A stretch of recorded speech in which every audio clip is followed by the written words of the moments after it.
ओम शांति। ओम शांति। ओम शांति।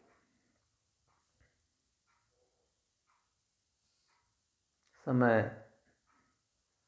बहुत ही सुंदर सौभाग्यशाली आ गया है। एक तो दुनिया वाले इसको नववर्ष बोलते हैं, वो दहलीज पे खड़ा है। हम ज्ञान में चल रहे ब्राह्मण आत्माएं इसे नववर्ष नहीं, नई दुनिया की शुभकामनाएं कहते हैं। ये नई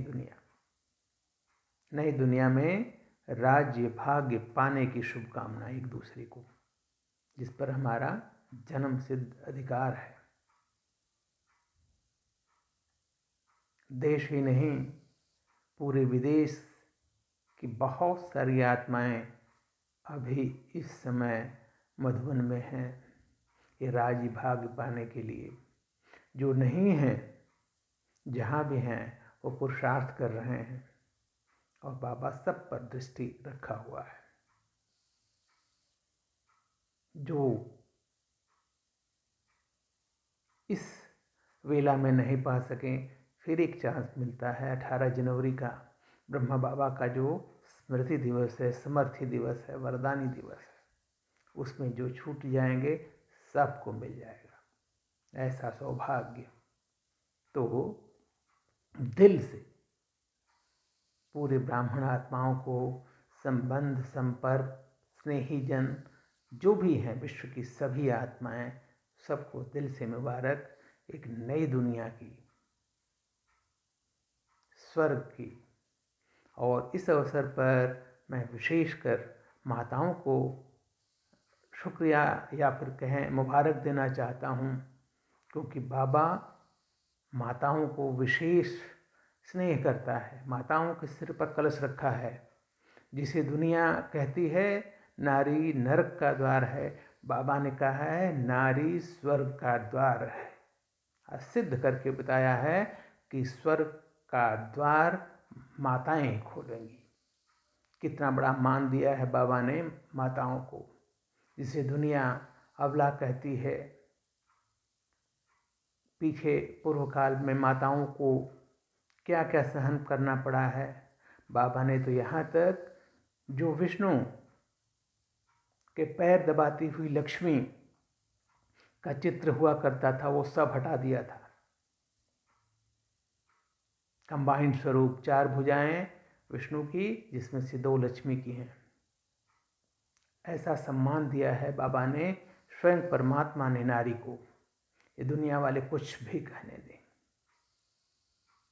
तो माताओं को विशेष सम्मान, विशेष मुबारक। पूरे ब्राह्मण कुलात्माओं समेत विश्व की सभी आत्माओं को एक विशेष मुबारकबाद, बधाई नई दुनिया की। आज का सब्जेक्ट लिए हैं प्रकृति के 5 तत्व और हमारा शरीर। प्रकृति के 5 तत्व आकाश, वायु, अग्नि, जल और पृथ्वी, और इन्हीं से निर्मित हमारा यह लौकिक शरीर एक दूसरे के प्रति बहुत ही संवेदनशील। कुछ भी प्रकृति में हलचल होती है, हमारे शरीर को उसका असर जरूर पड़ता है। आकाश तत्व को लेते हैं पहले। इसमें 2 चीज़ें हैं जो 5 तत्व हैं। कुछ शास्त्र में, वेद में बताए हुए हैं कि इस तत्व से शरीर के किस भाग का निर्माण हुआ है, और ज्ञान में बताते हैं कि इसका जो रहस्य है, क्योंकि प्रकृति से बनी हमारी ये शरीर है, तो हमारा शरीर कैसा होना चाहिए, हमें क्या करना चाहिए। आकाश तत्व, आकाश तत्व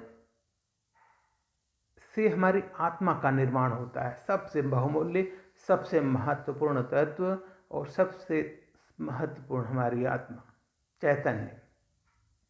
जब गर्भ में कुछ समय हो जाता है, तब जाकर के आत्मा उसमें प्रवेश करती है, तभी जाकर के गर्भ में हलचल होने लगती है। आत्मा प्रकृति की तरह ही बेअंत है। आकाश तत्व सबसे इंपॉर्टेंट तत्व, इसी तत्व यानी आत्मा के तत्व में ही बाकी जितने सभी तत्व हैं, अग्नि, वायु, जल और ये सब अपना कार्य करते हैं। इसका संबंध मन से भी है। आत्मा, मन और आकाश। जैसे बादल छा जाते हैं, कभी धूल छाई रहती है आकाश में, उसके प्रकाश को धूमिल कर देते हैं, उसी प्रकार हमारा मन कभी अशांत होता है, कभी सुख में रहता है, कभी दुख का फीलिंग करता है, कभी बिल्कुल शांत रहता है। तो आकाश तत्व सबसे इम्पोर्टेंट, क्योंकि उससे हमारी आत्मा का सीधा प्रभाव है। अच्छा, इससे हमें सीख क्या मिलती है? आकाश जिसे बोलते हैं नो लिमिट, कितना ऊंचा, न ओर न छोर।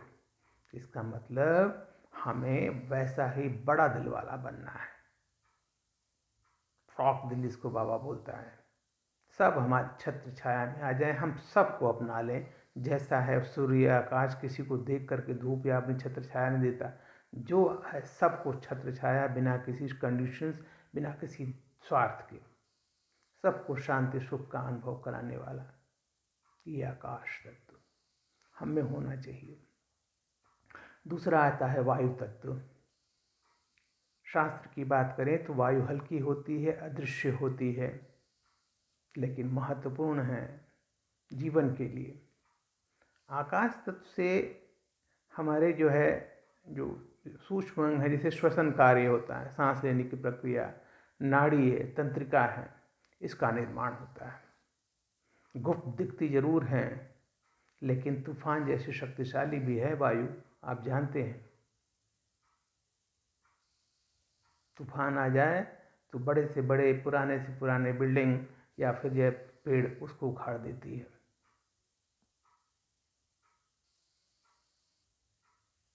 सीख क्या मिलती है वायु से? जैसे हल्की, हम अपने मन को हमेशा हल्का रखें, गुप्त रखें। कोई भी सेवा करें, कुछ भी करें, गुप्त सेवा, प्रदर्शन न करें।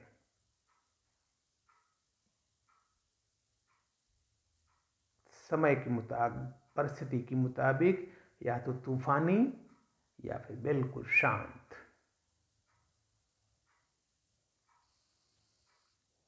तीसरा तत्व अग्नि तत्व। गर्म प्रकृति वाले अंग का निर्माण होता है। दृष्टि, शरीर के तापमान को मेंटेन करने वाले, साहस। अग्नि तत्व हमारे भोजन को पचा करके उसमें से पौष्टिक आहार को निकाल करके हमारे शरीर को, तन मन को स्वस्थ रखती है। जैसे हम भोजन करते हैं, जठराग्नि बोला जाता है, उत्पन्न हो जाती है जठर अग्नि, और यही अग्नि उस भोजन को पचाती है। पचा करके वही है, पूरे में से, व्यर्थ में से समर्थ को छांट ले, बाकी को बाहर। विशेषता अग्नि की क्या है? जो भी अग्नि के संपर्क में आता है वो परिवर्तित हो जाता है, उसका स्वरूप बदल जाता है। आग में आएंगे तो आपको पता है, आग के ऊपर कुछ भी है संपर्क में आए वो परिवर्तित होना ही है। आग की लपटें सीधे ऊपर जाती हैं। क्या सिखाती हैं? हमें बहुत ऊपर उठना है, श्रेष्ठ गुण धारण करने हैं। और जैसे बताया, परिवर्तन अग्नि तत्व के कारण हमारा ऐसा व्यक्तित्व होना चाहिए कि हमारे संबंध में जो भी आए, संपर्क में जो भी आए, परिवर्तित हो जाए। कितना भी व्यर्थ उसके अंदर हो, समर्थ बन जाए।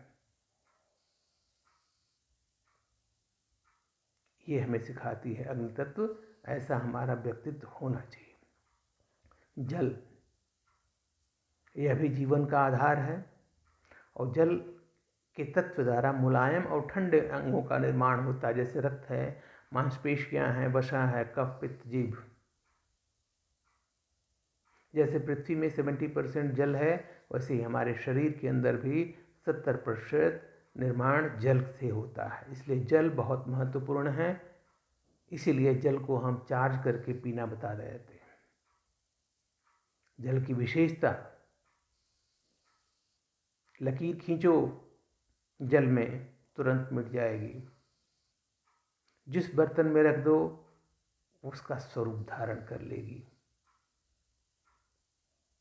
सुनामी की तरह शक्तिशाली भी है, जल की तरह निर्मल शुद्ध, क्योंकि चलती रहती, ज्ञान चलता रहता है तो जल शुद्ध रहता है। तो हमारे अंदर भी वही गुण होने चाहिए। कोई कुछ भी बोले, कह दे, कर दे, हमें उसको लकीर की तरह तुरंत साफ कर देना चाहिए।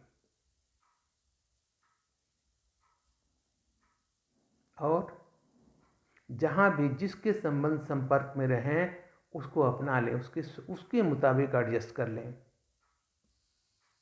उसका स्वरूप बन जाए। ये हमारा व्यक्तित्व होना चाहिए। अंत में पृथ्वी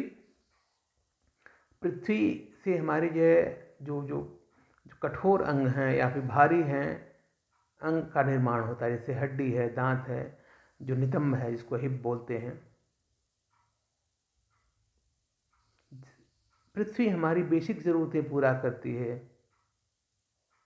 रोटी, कपड़ा और मकान। रोटी भी पृथ्वी से, कपड़ा भी रोटी पृथ्वी से, और मकान भी, सब कुछ देने वाली। और हम क्या करते हैं पृथ्वी पर? कभी हल चलाते हैं, कभी बोरिंग करते हैं, कभी विस्फोट करते हैं, कभी प्रयोग करते हैं, कितना दुख देते हैं। पृथ्वी कभी भी उसका बदला नहीं लेती, उसके बदले आपको सब कुछ देती है। ऐसी सीख होना चाहिए। हमारे साथ कोई कैसा भी कर्म करे, हमें उससे बदला नहीं लेना है, हमें उसके प्रति शुभकामना भावना रखती है। सहनशीलता पृथ्वी का सबसे बड़ा गुण है। और दाता, तो हमें दाता बनना है, सहनशील बनना है। लेकिन अंत में अभी मैं आपको ये बात बताता हूँ कि मनुष्य ने अपने स्वार्थवश, अपने कुछ विशेष कार्यों के लिए पांचों तत्वों को, प्रकृति को इतना सताया है, इतना प्रताड़ित किया है कि आज पृथ्वी समेत पांचों तत्व तमो प्रधानता है, नाराज हो गए हैं बहुत ही इस मनुष्य से, क्योंकि उनको बहुत दर्द झेलना पड़ा है। सबको आप समझते हैं कि कोई भी तत्व ऐसा नहीं इसको मनुष्य ने छोड़ा हो। सबको किसी न किसी रूप में बर्बाद किया है, तबाह किया है, दूषित किया है, दुख दिया है। तो अभी वही पांच तत्व पृथ्वी बिल्कुल मनुष्य से अपना पूरा जोरदार बदला लेने के लिए तैयार है। और ये वही समय है, बाबा बोलता है ना, विनाश का समय है। यही प्रकृति ही विनाश का कारण बनेगी। आकाश से अग्निवर्षा होगी, धरती से भूकंप होंगे, धरती में सूखा पड़ने से अन्न नहीं मिलेगा, जल में सुनामी आएगी, रात भर में शहर के शहर तबाह। वायु ऐसी होगी जो यह वायु का श्वसन लेते ही जीवन समाप्त। अग्नि, सब कुछ स्वाहा हो जाएगा, क्योंकि प्रकृति अविनाशी है, लेकिन उसका भी अत्याचार, मनुष्यों के अत्याचार से अब गड़ा भर गया। ये खुशी की भी बात है, क्योंकि विनाश होगा तभी नई दुनिया आएगी। और हमें विनाश को देखना है, चीखती, चिल्लाती, तरसती, तड़पती आत्माओं को आश्रय देना है, उन्हें सहारा देना है, मन के द्वारा उन्हें शांति का वाइब्रेशंस देना है। ये हमारा कर्तव्य है, क्योंकि हमें नई दुनिया में चलना है। ओम शांति, ओम शांति।